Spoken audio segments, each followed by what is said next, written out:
How you doing? Pretty good, Dr. G. How are you doing? And welcome to the Space Economy. Okay. Can you hear me clearly? Yeah, I can't hear you very well because I'm also teaching at the same time. They put me on a teaching schedule right now. Oh, it's unstable. Ah, okay. That's So okay. What are you teaching today? today I'm actually covering for someone. I think they're ill because of COVID. So I'm a scientist covering ceramics. Excellent, excellent. George I is a can't hear huge you. fan of ceramics and space. So we're going to make this conversation super easy because in addition to teaching or covering ceramics, introduce yourself. Tell us who you are and why you're so awesome, Dr. G. Oh, thank you. So my name is Dr. Aidyl Gonzalez-Serricchi. I'm a researcher for the International Institute of Astronautical Sciences. I'm also a Belgren Center Innovative Leader, Curriculum Innovator, and Collaborator. So I work with that program. And I'm also an educator here at the Brentwood School. Awesome. Where is the Brentwood School located? What country or state? Well, it's in California. California is its own country from time to time, particularly if you pay taxes there. George will tell you George will tell you it's like the fifth largest economy in the world by itself. Oh, no. Dr. G, I love the fact that you're taking out the time to join us from California. You told us a little bit about yourself. Tell us what is your big passion in space? So my ultimate passion in space is to actually work in the ISS and to work on Alzheimer's disorders. So I currently am looking at, I'm a nematologist, I'm a molecular geneticist, and I have these worms, Alzheimer mutants that do die early. So I'm wondering if micro G can actually extend their life. And if so, I'm able to pull out which RNA or which genes are unregulated or deregulated, because that will actually help parse out at least the pathway for Alzheimer's. And that's passionate for me because my mom passed just recently. And this is a passion project besides terrestrializing soil, Martian soil and lunar soil, which I've been doing for my analog. Ooh, okay. I want to hear more about the analog. I want to hear more about the analog. Hold up. Let me ask you one thing. We're going to talk about you as an analog astronaut because we love Dr. Sion Proctor. She's one of our favorite analog astronauts that we interviewed before she went up to space. But when you say terrestrializing Mars soil, what does that mean? So what I'm currently working on is I work with Ferranome. So her name is Fatma Kaplan, and she's a great collaborator. And I have Martian simulant soil, and I wondered if the worms that we work on actually can quote unquote terrestrialize the Martian. So first, does it survive, and can seeds, our earthling seeds, can actually grow on it? So I've been experimenting on it a bit. I like it. So the idea is that I'm just going to oversimplify. Can these worms turn regolith into soil? But Earth-like soil, yes. Right. I love it. George, that was a great emotional translation. Typically I do that, but George is like, yes. We've talked to hundreds of people, and you're the first person who's ever introduced the term Martian stimulant soil to my ears. So I'm very excited about that. But let's go back and tell us a little bit about your activities as an analog astronaut. It's pretty remarkable. So the last analog experience I had was in Poland. So I did the Solaris as well as Eden. I was vice commander, lead astrobiologist for Solaris, and I was commander for Eden. And it was an experience to study time perception. I was also performing my own experiments just because they have a microgravity machine there. So I was testing out if my research project is actually possible. And we were also learning, which was really cool. It was an international group. So we had someone from Germany, myself, Puerto Rican, Switzerland, and Kuwait. And it was really fun to discuss our cultures, to do it and establish a social norm so we don't misinterpret one another just by body language too. Yeah, so it's just to have, making sure that there is no miscommunication just because of our cultures. Certain cultures, if I say this means yes, but in other cultures, when you shake your head, that means no. So we need to make sure we had our standard language so we're able to communicate and really understand and learn. And we are, working for a common goal, which was actually pretty innovative. Yeah, so that That was is, kind of Like fun. it. that is very innovative. I actually just spoke to someone named Ashley who she got a master's in American Sign Language. And we were talking about the different forms of sign language. And this morning I was reading about Hawaiian Sign Language, which is not the same as Belter Sign Language if you're a fan of The Expanse. But it's just say that there's a lot of nonverbal communication that happens. And so I find that super, super interesting. And also, we also read an article recently about how bees perceive time. I said it was an article, it was on TikTok, but it was brilliant because Yes. it explained that bees can actually tell time. Bees had jet lag. They took it to France, then they brought them over to America, and the bees still came out at the correct time because they were jet lagged. That's how they knew bees could actually track time, despite a variety of things. So, this, Dr. G, you're speaking my language as an anthropologist and a nerd, and so thank you for indulging me a little bit. I'm gonna let George ask some questions. He's an economist, so I apologize for his boring questions. Oh my goodness, here we go. So one of the questions I had is when you think about the experiments where you're using these worms to turn or to test to see if you could turn regolith into we'll call it simulator, more Earth-like soil. Um, how many worms does it take? Yes. And also, it's great that we do aquaponics and everything like that. Those are other options, but we definitely need to learn how to grow crops and able to sustain our H2O, because the H2O itself is what provides us our oxygen on this planet. And I know as an analog, one of the challenges that we had was the increased concentrations of carbon dioxide. So we were always in danger of a hypoxia. And at one time, we started to get a little woozy because of the CO2 levels within the habitat. So if there's a way besides using technology, but using a bioremediation, using plants not only as a food source, but as a way to clean up our oxygen, or actually to supply oxygen using, water and splitting through photosynthesis, that's pretty important as well.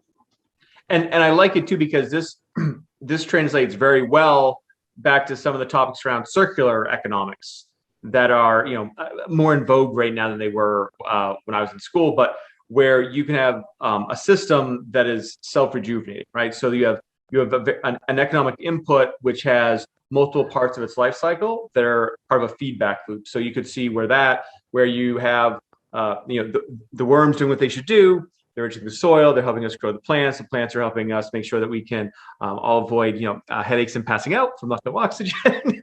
They help us with water filtration. So I think that's really, really fascinating work. It is. I mean, and we basically taking cues from Mother Nature of what we need to do to at least sustain carbon life forms. But at the same time, when I talk to my students, when we talk about life in other planets, biology, all the STEM, and that we have the capability to colonize the planet, should we? Learning from our past that there may be life forms there that we do not recognize yet. And we need to be mindful not to infringe on their home. I hope I 100%. didn't break up. No, we heard you 100%. I love the fact, and it just shows you that one day you're an analog, one day you're a professor, a teacher, the other day you're a molecular geneticist. And so we appreciate you juggling all these balls and taking out the time to talk to us for a little bit. I did want to circle back to being your role as a molecular geneticist, because when we were talking to Monty Roman from Can you hear me now? Yeah, we can hear you. You're loud and clear. Because when we were talking to Monty Roman from NASA's Centennial Challenge program, one of the initiatives they had partnered with the Methuselah Project to grow organs in space and do research. And so one of the concepts that came up was that microgravity holds the secret to immortality, or may hold the secret to immortality. We just haven't figured out the role of microgravity in molecular research. What do you feel about that? Are there some secrets in microgravity for us? I really believe so. Just even looking at the secrets with Parkinson's disease, certain neuromuscular disorders, we're still in 1G, but individuals who are afflicted go up, up Mount Everest or with an environment with less pressure, their symptoms lessen. And with microgravity and how nerves shoots or how cells grow, I think there is a secret. I know something is going on, especially with the little experiments that I have done and knowing about neuromuscular disorders, phenotype lessen when you're in less pressurized environments, that this could be a tool or a therapeutic means to aid individuals with such afflictions. It'd be kind of interesting to see why. And that's my question when I look at Alzheimer's.